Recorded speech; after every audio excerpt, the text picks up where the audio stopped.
Hello viewers, आज की video में हम महत्तम समापवर्तक यानी कि एचसीएफ भाग विधि से निकालना सीखेंगे। तो इसमें जो पहला प्रश्न है, इसमें हमें 24 और 36 का महत्तम समापवर्तक यानी कि एचसीएफ निकालना है। तो सबसे पहले हम भाग का रेखा चित्र बना देते हैं। इसके बाद जो संख्या हमारी बड़ी होती है यानी कि 36, इसको हम यहाँ नीचे भाज्य के स्थान पे लिख लेंगे। और ये जो हमारी छोटी संख्या 24 है, इसको हम यहाँ भाजक के रूप में लिख लेते हैं। इसके बाद हम भाग को देते हैं। तो 24 से जब हम 36 में भाग देंगे, ये हमारा एक बार में जाएगा। तो हम यहाँ भागफल में 1 लिख देते हैं और 24 का पहाड़ा एक बार पढ़ के 24 हम 36 के नीचे लिख देते हैं। इसके बाद हम 36 में से 24 को घटाएंगे। तो जब हम 6 में से 4 घटाते हैं तो हमें क्या मिलता है? 2। और जब हम 3 में से 2 घटाते हैं तो हमें मिलता है 1। तो यहाँ नीचे हमारा क्या बच गया? 12। तो ठीक वैसे ही फिर अब दोबारा हम भाग का रेखा चित्र बनाएंगे। और यहाँ जो हमारा ये भाजक था 24, अब ये क्या हो जाएगा?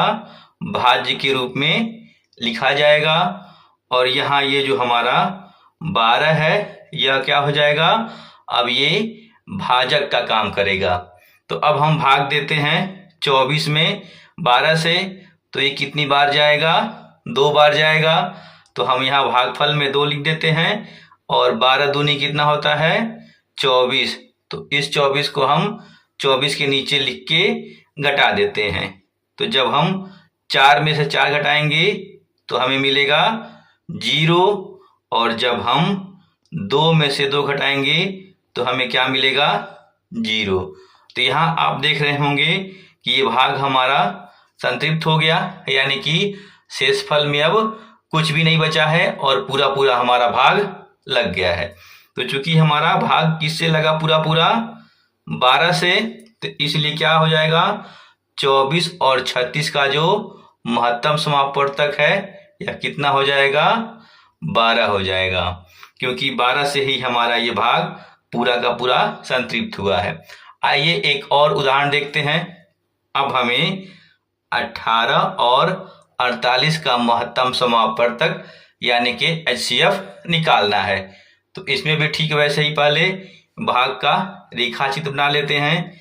इसके बाद ये जो हमारी बड़ी संख्या है 48, इसको हम यहाँ भाज्य के रूप में लिख लेते हैं। और ये जो हमारा 18 है, ये क्या करेगा?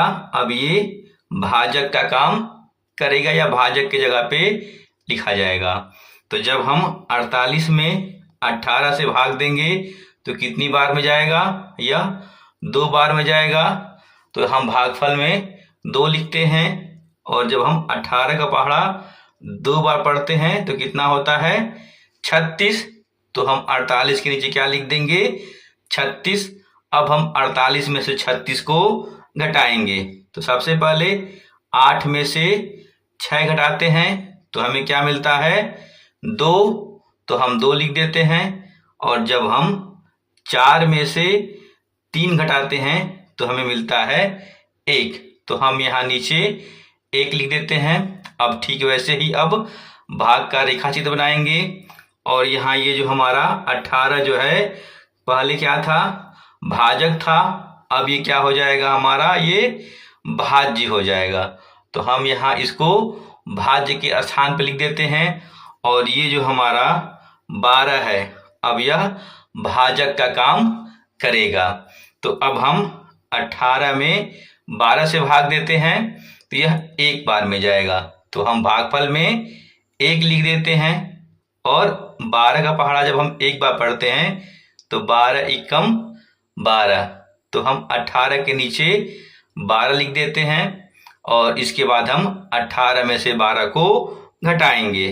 तो सबसे पहले 8 में से 2 घटाते हैं तो हमें मिलता है 6।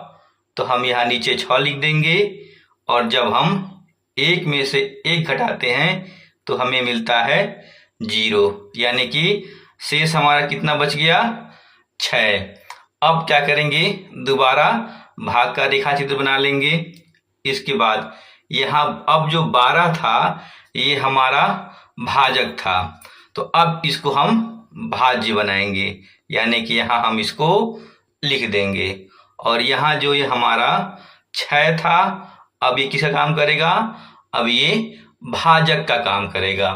तो अब हम 12 में 6 से भाग देंगे, तो 6 के पहाड़े में 2 बार पढ़ने पे 12 आ जाता है, तो हम भागफल में 2 लिखते हैं और 6 दूनी हमारा होता है 12, तो हम यहाँ 12 लिख देते हैं।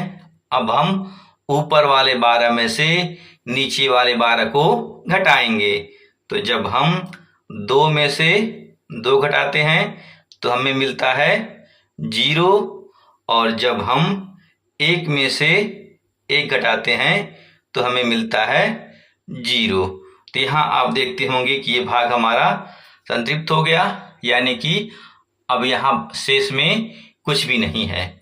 और चूंकि यहाँ हमने जब 6 से भाग दिया था तो ये हमारा भाग पूरा लग गया था, इसलिए हमारा महत्तम समापवर्तक क्या हो जाएगा, 0 6 भी कह सकते हैं या केवल 6 भी पढ़ सकते हैं।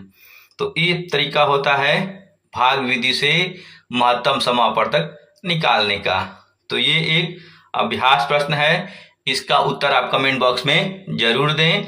इसमें आपको 12 और 16 का महत्तम समापवर्तक यानी कि HCF बताना है कि कितना होगा। उत्तर आप कमेंट बॉक्स में जरूर दें। बाकी वीडियो अच्छी लगी हो तो लाइक और शेयर करना भूलें। मिलते हैं ऐसे ही ज्ञानवर्धक अगली वीडियो में, तब तक के लिए बाय बाय।